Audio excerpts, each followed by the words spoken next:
नमस्कार दोस्तों, स्वागत है आपका मेरे YouTube चैनल बीएमएस ट्यूटोरियल में। फ्रेंड्स, आज हम आपके लिए लेके आए हैं शरीर क्रिया का प्रथम अध्याय, जिसका नाम है शरीर उपक्रम अध्याय।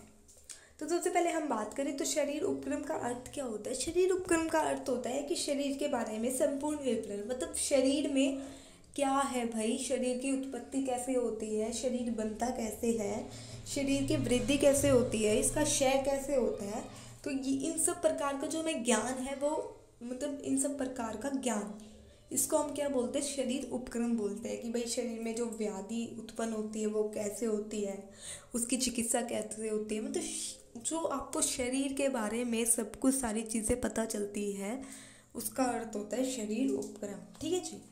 तो अब हम शरीर उपक्रम का मतलब आपको पता चल गया है कि शरीर प्लस उपक्रम मतलब उसका विवरण। उपक्रम का मतलब होता है उसका पूर्ण विवरण। ठीक है। अब हम शरीर के बारे में पढ़ेंगे, आपको ये चीज़ भी पता चल गई इसमें, क्योंकि शरीर उपक्रम हमें क्या पढ़ना है, शरीर का पूरा विवरण। ठीक है। तो हम बात करते हैं सबसे पहले टॉपिक के बारे में, जिसमें हम बात करेंगे शरीर की व्याख्या के बारे में कि भाई यहाँ पे शरीर का मतलब लिया क्या गया है। तो शरीर के बारे में बात करने से पहले कि शरीर शब्द है क्या, हम ये चीज़ देखेंगे कि भाई शरीर की उत्पत्ति कैसे होती है। मेनली हम ये चीज़ देख के चलते हैं कि भाई शरीर जो है उसकी उत्पत्ति होती कैसे है। तो ये चीज़ हम देख के चलते हैं। तो इसमें क्या बताया गया है, इसके लिए एक श्लोक दिया गया है। शुक्र शोणितम जीव संयोगे तू खलु कुक्षिगते गर्भ संज्ञा भवती। मतलब जो शुक्र होता है, पुरुष में क्या होता है, शुक्र को हम क्या बोल सकते हैं, स्पर्म बोलते हैं टाइप से अपने मॉडर्न लैंग्वेज में। और शोणित जो होता है, शोणित का मतलब ओवम। ठीक है। तो इनका क्या होता है, कुक्षी का मतलब क्या होता है, गर्भाशय। ठीक है। तो जब इन दोनों का क्या होता है, संयोग होता है, मतलब संयोग का मतलब मिलते हैं आपस में गर्भाशय में, तो इनके अंदर क्या होता है, जीवात्मा प्रवेश कर जाती है। जीवात्मा का मतलब चेतना। और जब इनमें जीवात्मा प्रवेश कर जाती है, तब जो मनुष्य शरीर की उत्पत्ति होती है उसे हम क्या कहते हैं, गर्भ कहते हैं, या अपनी मॉडर्न लैंग्वेज में हम उसे एम्ब्रियो कहते हैं। यहाँ पे कहने का मतलब ये है। ठीक है। तो हमने ये डेफिनेशन देख ली।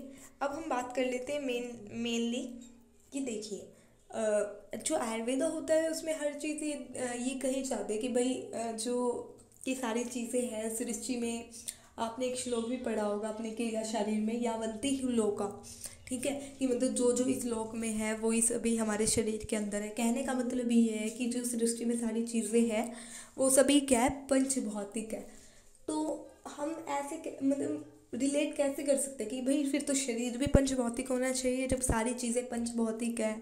सबने यही चीज़ बोली है कि जो भी चीज़ इस सृष्टि में वो सब कुछ पंच भौतिक है, तो शरीर भी पंच भौतिक होना चाहिए।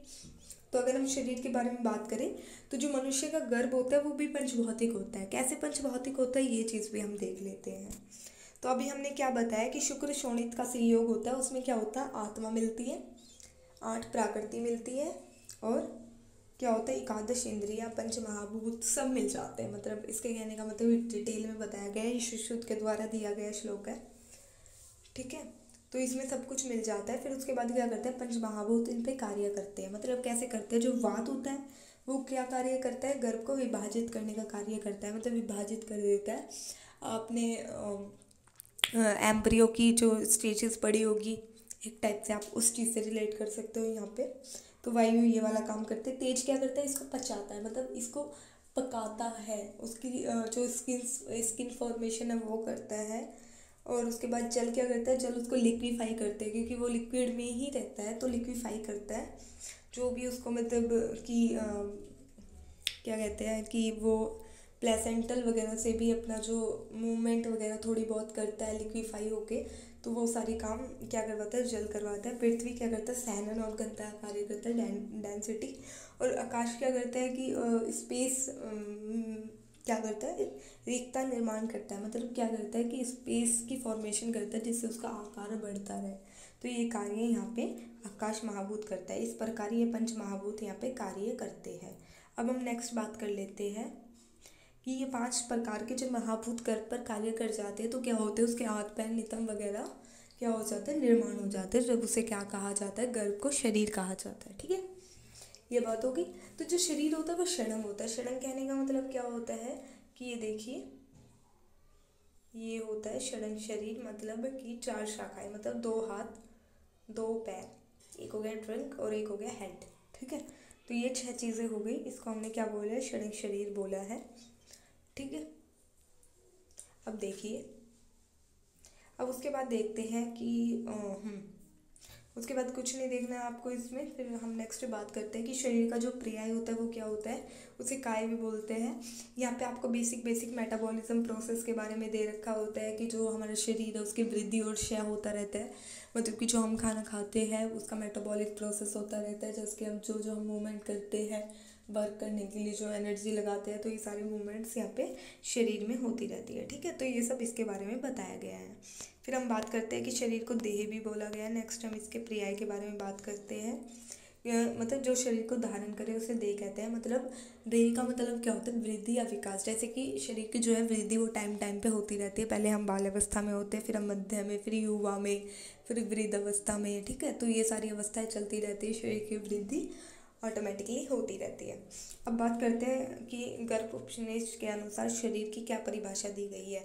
तो शरीर की क्या परिभाषा दी गई है, इसमें बताया गया है कि भाई जो शरीर है ना, उसमें क्या होता है, 3 प्रकार की अग्नियाँ गतिशील रहती है, मतलब कि हमेशा कार्य करती रहती है। कौन कौन सी अग्नि होती है वो, ज्ञान अग्नि, दर्शन अग्नि और कोष्ठ अग्नि। ये 3 प्रकार की जो अग्नियाँ होती है वो हमारे शरीर में निरंतर गतियाँ करती रहती है।